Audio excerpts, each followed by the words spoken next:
Welcome to Verified RX, your prescription for success. Brought to you by the Vizient Center for Pharmacy Practice Excellence. Vizient Pharmacy Vision Awards celebrate the values and achievements of our pharmacy members.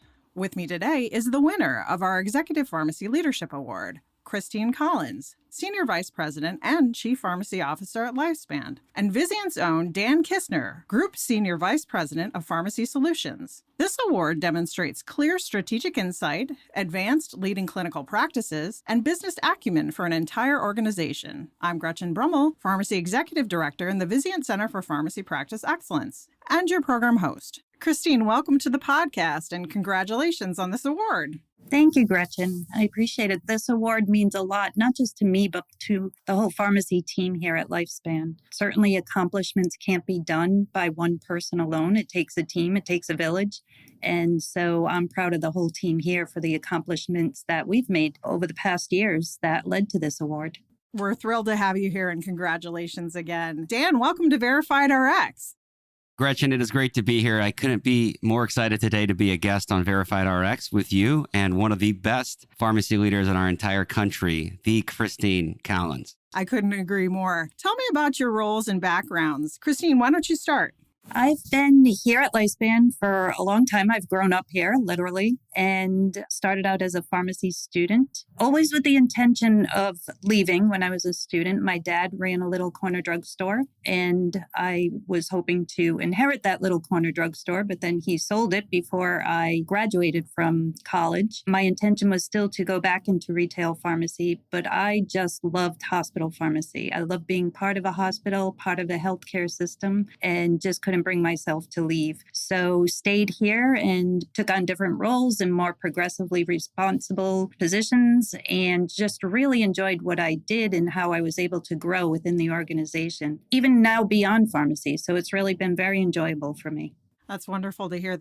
Christine, I did not know that about you, that your start in pharmacy was working in your dad's drugstore. It was. I started my first pharmacy job when I was about 11 or 12 years old. So been in pharmacy forever. Really enjoyed it. It's so great. Last time I checked, in the pharmacy and health system pharmacy world now, there's about 25 different domains of specialized areas within pharmacy. People outside of pharmacy think of one domain, pharmacy, but there's so much to it. We have about 25 different subdomains that we oversee, and each one could have its own director. So we've really become a very complex, comprehensive service line, which is great. It's been great for the profession, and it's a tribute to the profession. Yeah, it's wonderful to hear that you've been there since you finished pharmacy school, and I can appreciate that background of starting at a small independent pharmacy, because that's where I got my start as well with my family. Dan, tell me about your background and role.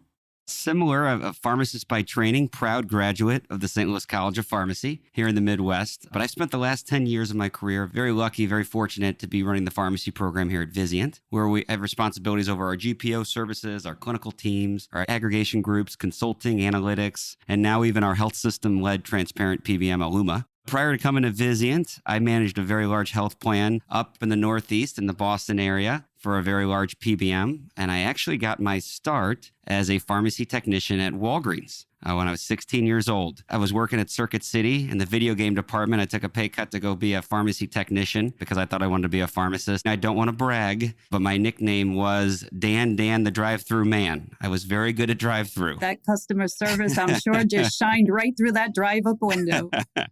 I really enjoyed it there. I thought I'd be in retail, but then my career took me in different directions. I hail from St. Louis, still live here today, where I reside with my beautiful wife and our 4 little great kids. That was a bold move leaving Circuit City, but we're glad you made it. We're glad you came to pharmacy. Thank you, Dan, for that. Definitely high praise from you, Christine. Speak of high praise, you won this award for your work at Lifespan, including expanding pharmacy services. Tell me about some of the projects and expansion leading up to this. Certainly with COVID, with the pandemic, pharmacy was front and center for the call to action. We really saw that the organization depended on us in so many ways, whether it was access to medications, with drug shortages, the clinical services we provided, but certainly second to none was our championship of vaccination rollout. And that's really been a shining star for many organizations in terms of the logistics and the strategy that it took to get those vaccinations out and into the arms of our workforce, our providers, our community, and the abilities of pharmacy and pharmacy leaders to be able to stand up those vaccination centers and clinics and do so efficiently and so effectively was just really phenomenal. That was really one of the biggest accomplishments over the past several years that rose to the attention of the C-suite, even to the board, because it was such an important aspect of the organization and what we needed to do to get through that pandemic. That really put pharmacy in the perspective of, wow, these people know strategy, they know logistics, they can do these things. And that opened up a lot of new opportunities for pharmacy leaders and particularly, as well as the pharmacy team. Building around that, helping out with, now we're in financial recovery. Most health systems are in financial distress, unfortunately, because of the pandemic and because of other related factors, expensive workforce and other things like that. The C-suite and the board and others, executive leaders, are looking at pharmacy to say, how can you help us out? What can you do? And once again, pharmacy is stepping up, looking at financial opportunities with new business proposals and business plans, and how can we help the organization recover financially? Another big area where we've done a lot of work is around access to care. In our pharmacy world, we think about it in terms of access to medications, access to therapies. So pharmacy has had an increasingly greater role in making sure patients have access to medications. It started with the drug shortages and making sure that our patients and our providers have access to the medications and the treatments that are needed. And now we're expanding that into the community. How do we make sure that our patients in the community have access to medications that they need? So a lot of what we've been doing here at Lifespan is ensuring that our patients do have that, whether it's through financial assistance, making sure they can afford the medications, or where they can't, helping them with copay assistance or other access to medications through manufacturer programs, and also for assisting with prior authorizations, which can be very difficult to navigate for both the patient, for the providers, and for the staff in the provider's office. So we've been putting a lot of resources into medication access programs that assist with those too, both the financial assistance and the prior authorizations, as well as refill management. That helps the patients and ensures that they have access to their medications, but it also helps the providers. And it helps the providers in a few ways. One of them, the more obvious, is taking some of that workload off of them, but then it also frees up some of their time so that they can see the patients. So what that does in turn is provide access to care, because now the patients are able to see their provider in a more timely manner. We're able to help in many ways, and also pharmacists serving as providers in these clinics, helping manage the patients. So increasing access to care in that way. Over the past several years, that's really been a big part of what we've been able to assist our organization with, is creating solutions around access to care, both in terms of therapeutics and also direct access to care.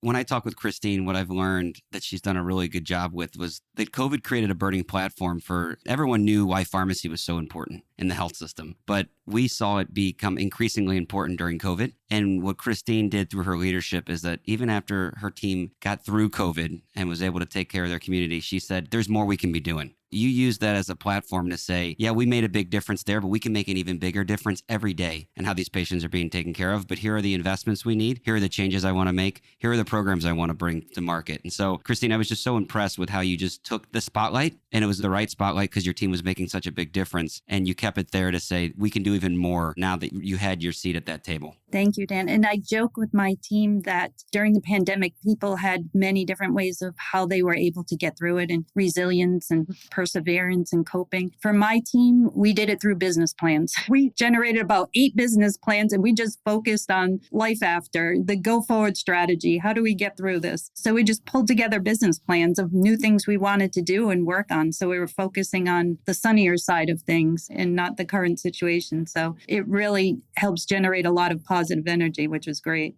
So what I'm really hearing is that your work that you did throughout the pandemic has established both you and your department as leaders within the organization and ensuring both patient health and the financial health of your organization, which gives you that platform to be successful moving forward.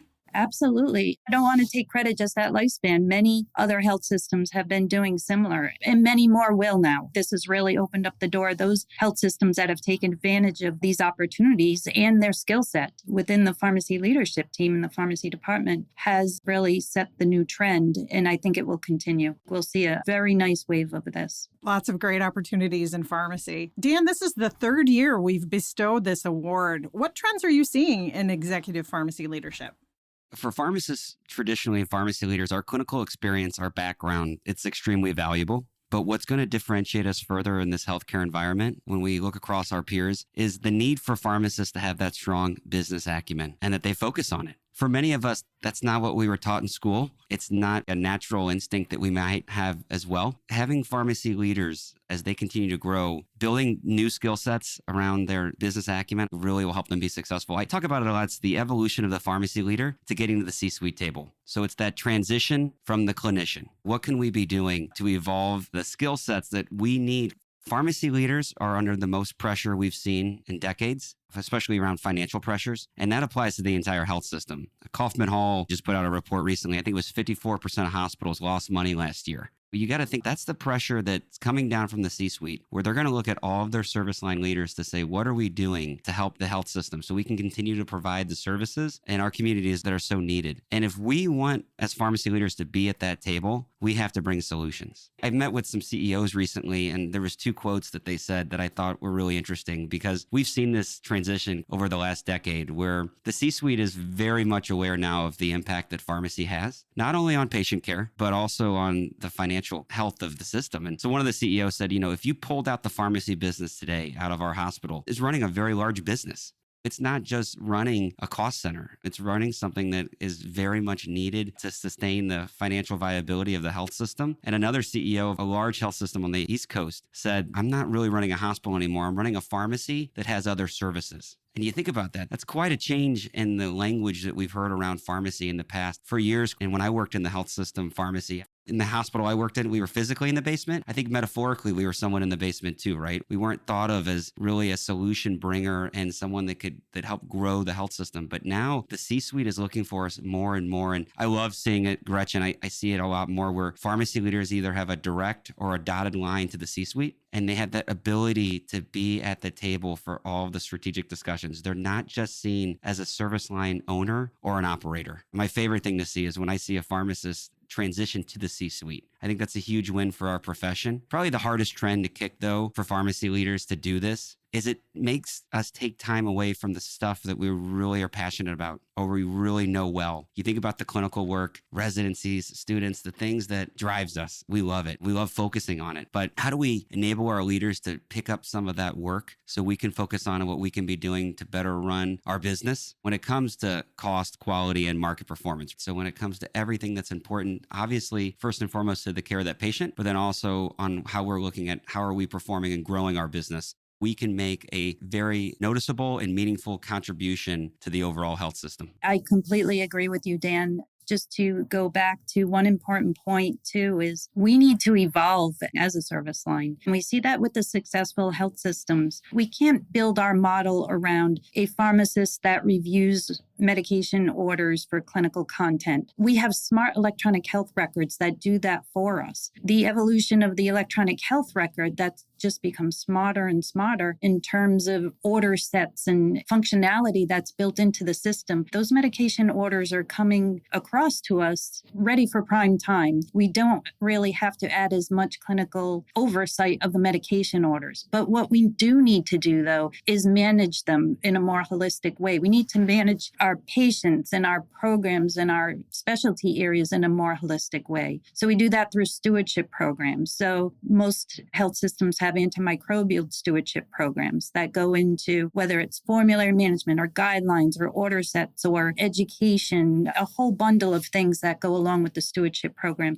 We need to do more of that. It's less about reviewing line by line medication order. It's more about managing whether it's high risk or high cost medications or our vulnerable populations through a stewardship program. So anticoagulation, blood factors, opioids. There are many pharmacogenomics. There are many areas now within our health system that we're building these stewardship programs. It manages the patient in a more holistic way. Going back to our core and what we represent, it is a struggle. It is a balance because the attention that pharmacy gets and a lot of the resources we get is tied to that business side. I've presented to the board more in the past couple of years around the business side than I have around the clinical programs that we do and in the access to care and that part of the infrastructure, and certainly the academics and the residency and our future pipeline. But those are so important, and that is where a lot of our team gets the reward from doing their job, not so much on the business side. It's great. We're proud of that work, but we're more proud of the going back to our roots and what we're able to do for patient care and the improved outcomes.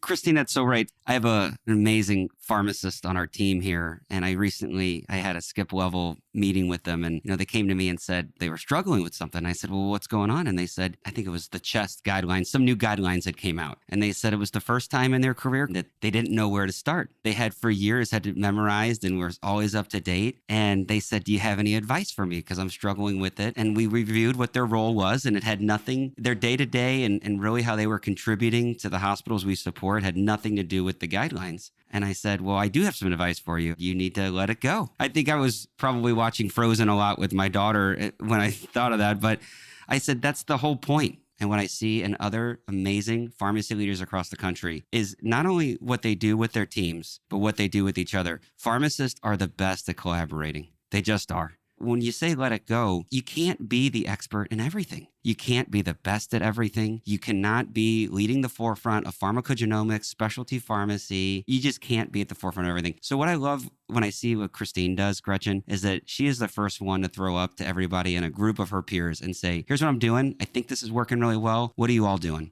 Or, hey, our team's looking at this, but I heard you're way ahead on this. What are you doing? And it's that selflessness that allows you to be able to be the best and to grow faster than you could if you just try to go at it by yourself. And I think that's a really good lesson for that pharmacist that I spoke about and for all of us, that you just can't be the best at everything. Being able to understand, appreciate that, accept it, and then look to your peers who, again, we're so lucky we're in a profession that people want to lean in to help us all to become the best. Christine, that triggered a story for me that I really see you enable well when I see you out there with your peers. And that is so true, and something that I personally struggle with because I came through the ranks of knowing all the different areas, understanding all elements. I talked before about the 25 different subcategories of subfunctions of pharmacy. I can't be an expert in all of those areas. So it's changed, and I've had to evolve because I've had to go from being an expert in all of the areas that I oversee to letting it go. And now you rely on the content experts. So data science, they are such a huge part. You rely so much on the experts in data science. I cannot be an expert, but I can hire really good content experts, and I can help set them up to collaborate with the clinical specialists and with the operational leaders and get them to work together. Just the job of a health system executive, pharmacy executive, is no longer to be knowledgeable in all areas of pharmacy. Let it go. What you need to do is have all the right attributes of leadership. You need to be able to build a collaborative team. You need to be able to have a vision and engage your team to work towards that vision and to provide energy and to provide excitement and motivation and to help them with any barriers and help them problem solve and teach them to problem solve. And that has become really the role of a successful pharmacy executive. You nailed it, Christine. And then you set that example. And then everyone else on your team follows that example of saying, I don't have to be the expert of everything because Gretchen's the expert of this, and I can be the expert of this, and I can help her when she needs me, and she can help me. When that starts to multiply, you're unstoppable. Absolutely. But it's hard. It's hard to do that. Thank you both so much for this discussion. And to our listeners, please check back for part 2 of this series on executive pharmacy leadership. We'll pick back up with Dan and Christine on succession planning and looking to the future. And listeners, please join us for more Verified RX podcasts. Subscribe today, like us, and send us your comments. We'd love to hear from you. Verified RX is your prescription for success. and is brought to you by the Vizient Center for Pharmacy Practice Excellence. I'm Gretchen Brummel. Thanks for listening.